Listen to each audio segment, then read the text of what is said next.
आवाज तो आ रही थी मगर आवाज का देने वाला नजर नहीं आ रहा था। फिर उसने तीसरी मर्तबा कोशिश की कि इस बच्ची को गड़े में डाल दिया जाए। फिर आवाज आई जालिम बच्चियां दफन न की जाएंगी। जब उसने चारों तरफ देखा तो कहने लगा ये आवाज देने वाले तेरी आवाज तो आती है मगर तू नजर नहीं आता, तुम कौन हो? तो पलट कर आवाज आई जालिम पहले तू बता तू कौन है। आवाज आई कि मैं इस बेटी का बाप हूं। तो पलट करके आवाज आई जालिम अगर तू इस बेटी का बाप है तो मैं रसूल पाक हूं। बच्चियां दफन नहीं की जाएंगी बल्कि बच्चियों को जिंदगी अता की जाएगी। वो बच्चियों को लोग जिंदा दफन कर दिया करते थे। अल्लाह के रसूल इरशाद फरमाते हैं जिनके यहाँ 3 बेटी हो अच्छी तरबियत के साथ शादी और ब्याह कर दिया जाए रब कदीर उसके सदके में जन्नत अता फरमा देगा। जिनके यहाँ 2 बेटी हो अच्छी तरबियत के साथ शादी और ब्याह कर दिया जाए रब कदीर उसके सदके में जन्नत अता फरमा देगा। फिर फरमाया जिसके यहाँ 1 बेटी हो अच्छी तरबियत के साथ शादी और ब्याह कर दिया जाए रब कदीर उसके सदके में जन्नत अता फरमा देगा। एक और सहाबी रसूल रोते हुए खड़े हुए फिदा का उम्मी वाबी या रसूल अल्लाह मेरे यहाँ तो कोई बेटी नहीं है, क्या मैं जन्नत में नहीं जाऊंगा? आका इरशाद फरमाते हैं ये कायनात की बेटियां तुम्हारी बेटियां हैं, किसी एक बेटी की शादी कर दो रब्बे कदीर उसके सदके में जन्नत अता फरमाएगा। और वही बच्चियां जो जिंदा दफन हुआ करती थी अल्लाह के रसूल की मिलाद की बरकत ये है वो बच्चियों के सदके में जन्नत बांटी जा रही है। अल्लाह अकबर। अल्लाह के रसूल अलैहिस्सलाम जब तशरीफ नहीं लाए थे लोग अपनी बच्चियों को जिंदा दरगोर कर दिया करते थे, लोग अपनी बच्चियों को जिंदा दफना दिया करते थे और तमाम लोगों कायनात में बुत परस्ती हुआ करती थी। लोग शराब पिया करते थे, बहनों के साथ जिना करने को लोग बुरा नहीं समझते थे, बेटियों के साथ जिना करने को लोग बुरा नहीं समझते थे। खुद खाने काबा में 360 बुत रख दिए गए थे और हर एक कबीले का एक खुदा हुआ करता था और वो ये सोचता था ये मुझे माल में नफा देगा, ये मुझे नुकसान से बचा लेगा, ये मेरे फला मुसीबत में काम आ जाएगा, ये मेरे घर वालों की हिफाजत फरमाएगा। जब तमाम जगह पे अकीदा बन चुका था और रब तबारक व तआला से लोग मुंह फेर चुके थे, गुलामी का आलम ये था बर्रे आजम अफ्रीका से गुलामों के जहाज भर करके आते थे और वो जहाज में जब साहिल पे किनारे पे जहाज लगता था तो वहां पे एक मंडी लगती थी और जब हम लोग आप बकरा लेने के लिए जाते हैं, जानवर लेने के लिए, कुर्बानी करने के लिए जब जाते हैं तो जानवर को ततोल कर देख लिया करते हैं कि जानवर में कोई कमी तो नहीं है, ये जानवर सही तो है, इसमें कोई नक्स तो नहीं है, लिहाजा ये तो जानवरों की मंडी है। लेकिन अरब के साहिल में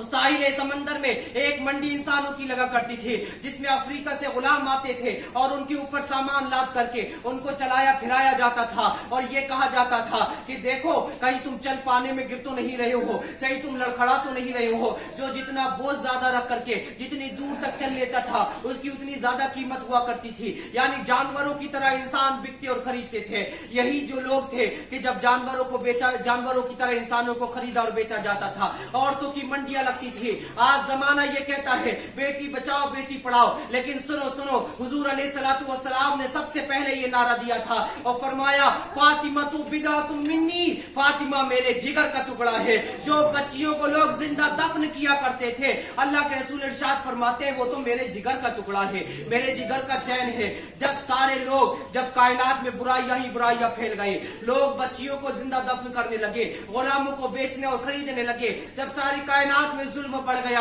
बेवाओं को लोग सताने लगे, यतीमों का माल हड़प करने लगे, जब सारी कायनात में बुराइयां फैल गई और सारी कायनात में बुराई ही बुराई हो गई तो अल्लाह को इस इंसानियत पे तरस आ गया। 12 रबीउल अव्वल शरीफ की शब में अल्लाह ताला ने अपने रसूल को पैदा फरमा दिया। रसूल तशरीफ ला रहे हैं, बच्चियों को जिंदगी मिल रही है। रसूल तशरीफ ला रहे हैं, बच्चियों को जिंदगी मिल रही है, औरतों का हक मिल रहा है, लोगों को आज गुलामों को आजादी मिल रही है और हुजूर अलैहिस्सलातु वस्सलाम तशरीफ लाए हैं। आज दुनिया कहती है कि गुलामी का कायदा खत्म होना चाहिए। आज दुनिया वाले ये कहते हैं कि गुलामी का कोई रिवाज ही नहीं होना चाहिए, इस रस्म को खत्म कर देना चाहिए। तो याद रखो सारी कायनात में गुलामी का तसव्वुर खत्म कर किसी और ने नहीं किया। अल्लाह के रसूल अलैहिस्सलाम जब इस दुनिया में तशरीफ लाए हैं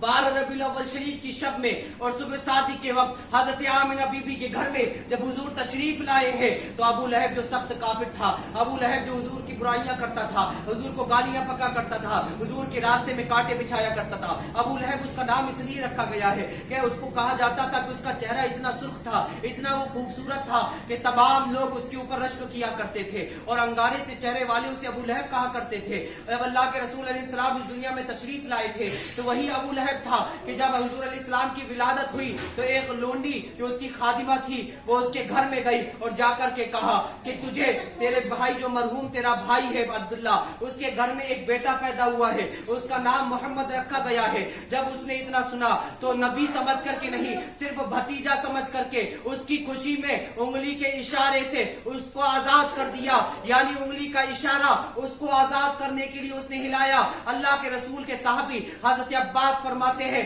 जब अबू लहब मर गया तो मैंने ख्वाब में देखा और अबू लहब से पूछा तुम्हारे साथ क्या मामला है, तो अबू लहब कहता है मेरे साथ बहुत तकलीफ होती है, लेकिन पीर के दिन मेरी इस उंगली से, जिस उंगली से मैंने हुजूर की खुशी में उस लोंडी को आजाद किया था, अल्लाह तबारक व तआला ने इस अदा को इतनी पसंद फरमा लिया कि इस उंगली से पीर के दिन कुछ बूंदे नमूदार होती हैं जिसको मैं चूस करके तस्कीन महसूस करता हूँ। तो अबू लहब जैसा सख्त काफिर, अबू लहब जैसा सख्त बदतरीन काफिर जब हुजूर अलैहिस्सलाम की विलादत की खुशी में उंगली का इशारा करे तो उसे तो अल्लाह इतना नवाजता है, तो जो अल्लाह के रसूल की मिलाद में खर्च करेगा अल्लाह उसे कितना नवाजेगा, अल्लाह के रसूल की मिलाद में देगा तो उसे अल्लाह कितना नवाजेगा। दोस्तों और बुजुर्गों, अबू लहब जैसा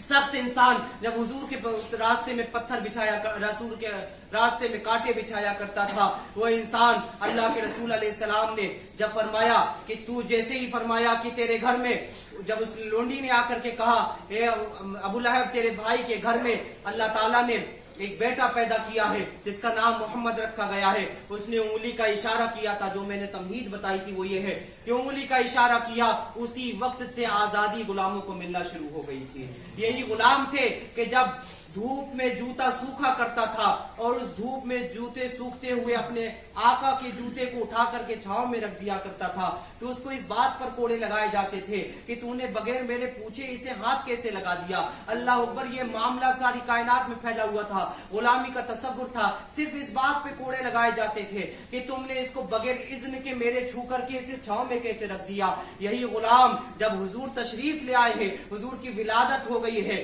यही गुलाम है जब हुजूर अर्श आजम से सभी शब मेराज तशरीफ लाए, अल्लाह के रसूल ने हजरत बिलाल को बुला करके कहा ए बिलाल बता वो तू कौन सा अमल करता है कि मैंने तेरे कदमों की आहट जन्नत में सुनी है। अल्लाह अकबर, वही गुलाम जो बगैर इज्न के जूते में हाथ लगाता था, वो जो है कोड़े खाता था, लेकिन आज अल्लाह के रसूल के तशरीफ लाने के बाद आज उसको ये एजाज मिल रहा है कि जन्नत में उसके कदमों की आहट सुनी जा